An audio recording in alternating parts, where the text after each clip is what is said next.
She's a Mona Lisa. Everyone's lining up to see her. She's a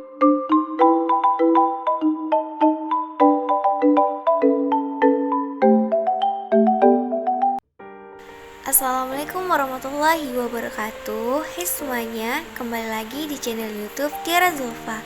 Video kali ini Tiara akan mengkaji ekologi sastra.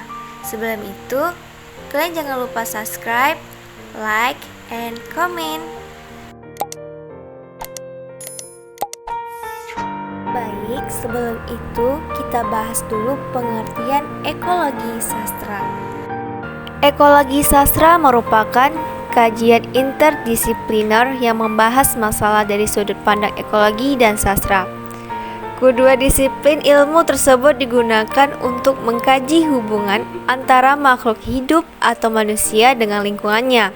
Hal tersebut saling berkaitan karena setiap karya sastra pasti memiliki suatu peristiwa yang melibatkan lingkungan sekitarnya.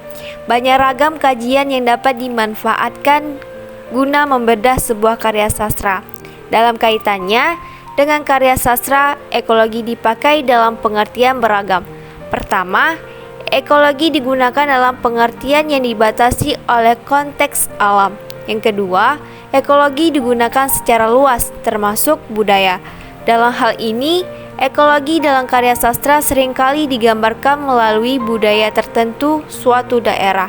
Budaya yang ada ikut mempengaruhi keadaan lingkungan dan sastra, sehingga muncul ekologi budaya.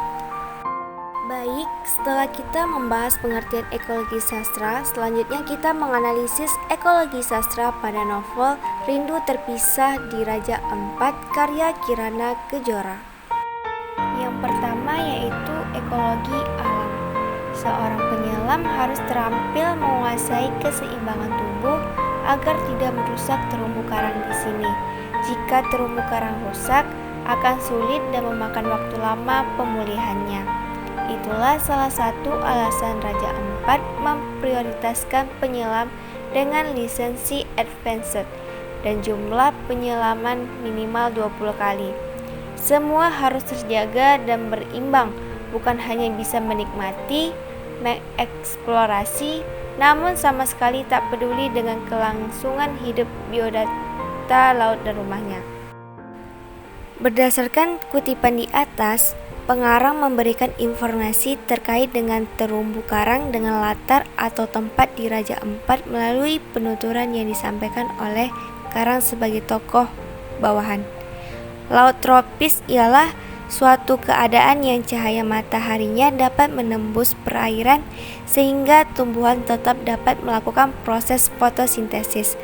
Salah satu tumbuhan laut yang melakukan proses tersebut ialah terumbu karang. Terumbu karang memiliki peran yang sangat penting diantaranya sebagai pelindung ekosistem laut. Terumbu karang dapat menahan terjadinya abrasi dari energi gelombang air laut. Terumbu karang juga memiliki fungsi sebagai rumah bagi biodata laut lainnya yang mengibaratkannya sebagai pohon tempat berlindung di lautan. Yang kedua yaitu ekologi budaya. Saya fobia cacing. Leonard, tolong fotoin. Cacing tambelo ini sumber protein kegemaran masyarakat suku Kamoro.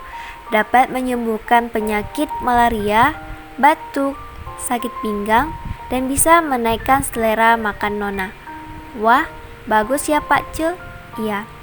Berdasarkan kutipan di atas, pengarang memberikan informasi terkait dengan keragaman adat istiadat. Keragaman tersebut berada pada latar atau tempat di Papua melalui penuturan yang disampaikan oleh Pak Ce Jonas sebagai tokoh tambahan. Pak Ce mengatakan bahwa di Papua ada sebuah cacing yang menjadi makanan kegemaran. Cacing tersebut disebut dengan tambelo. Cacing ini sejenis moluska atau hewan tanpa tulang belakang dengan warna putih, mempunyai taring dan berlendir. Cacing tambelo hidup di batang pohon yang sudah busuk. Cacing ini menjadi cemilan dari suku-suku yang ada di Papua. Mereka menyantapnya ketika sedang berada di hutan untuk berburu. Dapat disimpulkan bahwa novel Rindu Terpisah di Raja Empat karya Kirana Kejora merupakan novel yang berkaitan dengan lingkungan alam atau ekologi. Ekologi ini berkaitan dengan adanya interaksi antara manusia dengan alam untuk menjaga lingkungan agar tetap baik. Ekologi yang terdapat di dalam novel ini yaitu ekologi alam dan ekologi budaya. Baik, hanya itu yang bisa saya sampaikan. Mohon maaf apabila ada kata-kata yang kurang berkenan. Assalamualaikum warahmatullahi wabarakatuh. She's a Mona Lisa. Everyone's lining up to see her. There must be some